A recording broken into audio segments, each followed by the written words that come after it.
our next examples, we will use the following tables. We will insert the following data to our tables.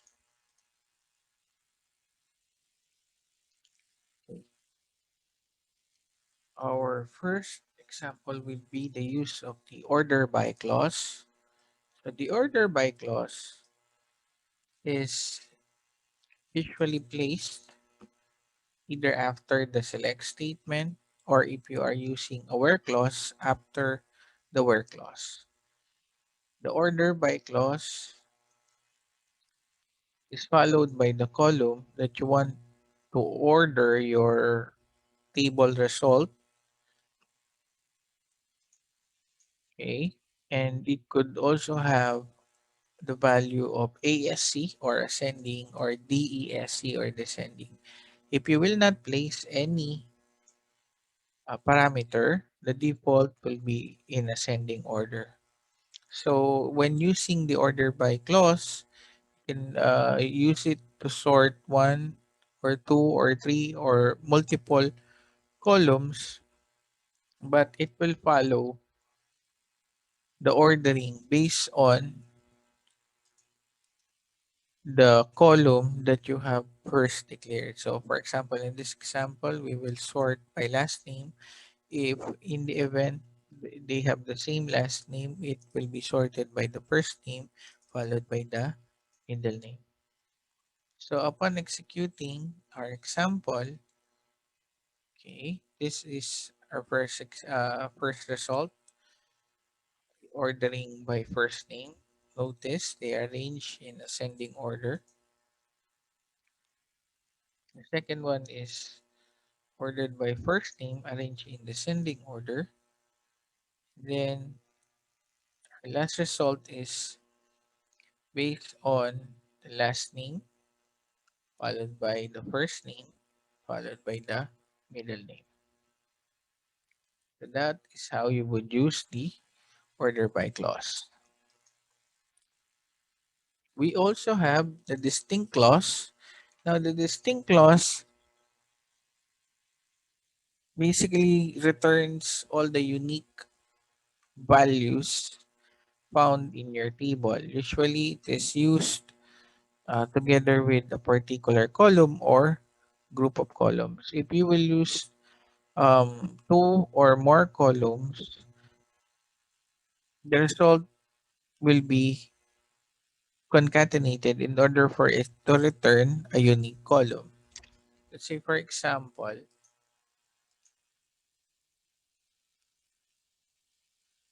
okay, we have here,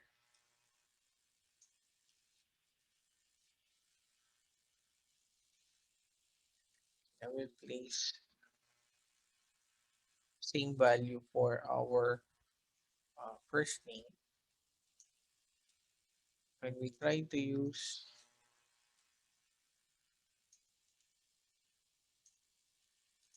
the distinct clause,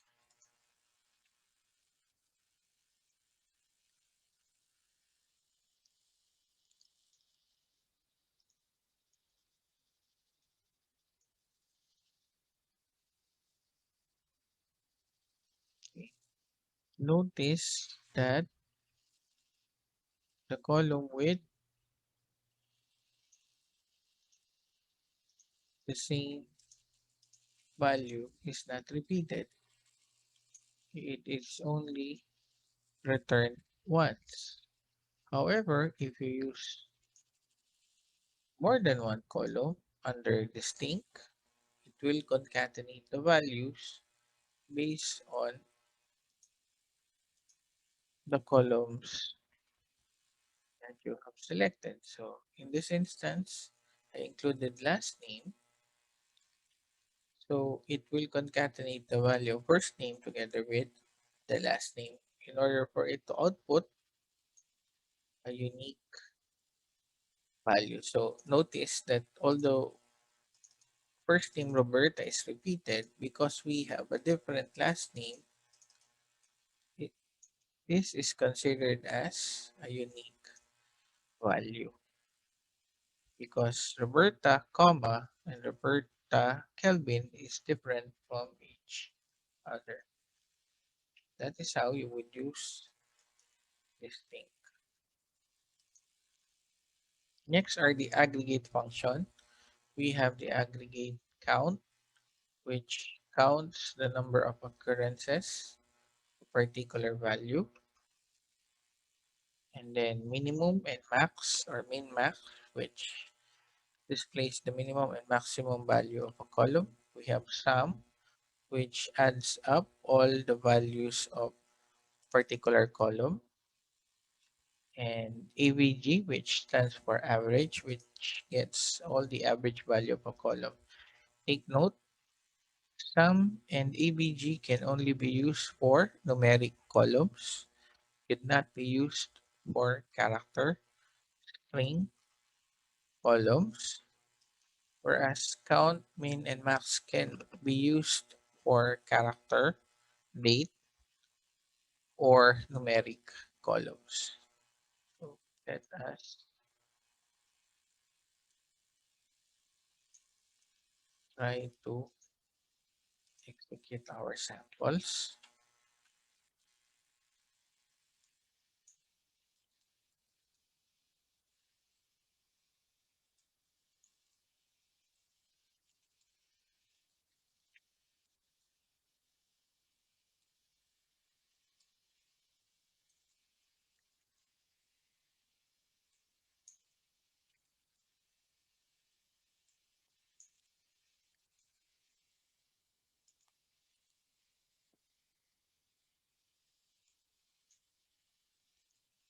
Let's please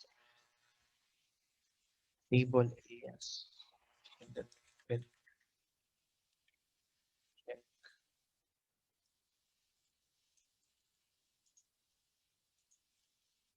the results properly.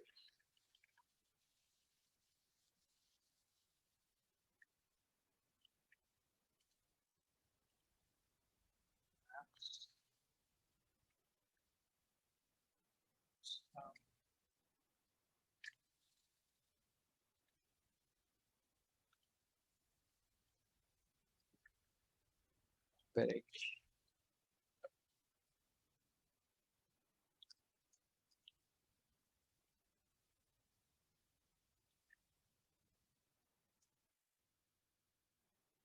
Okay. Notice in the count sample, we use distinct last name. So we will count all the distinct values of our last name.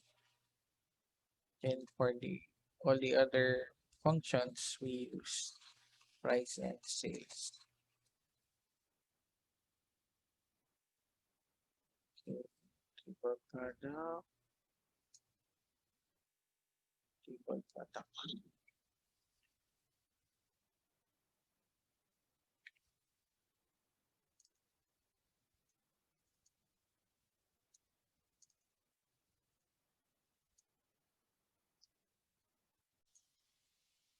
Okay, so let us again run our example.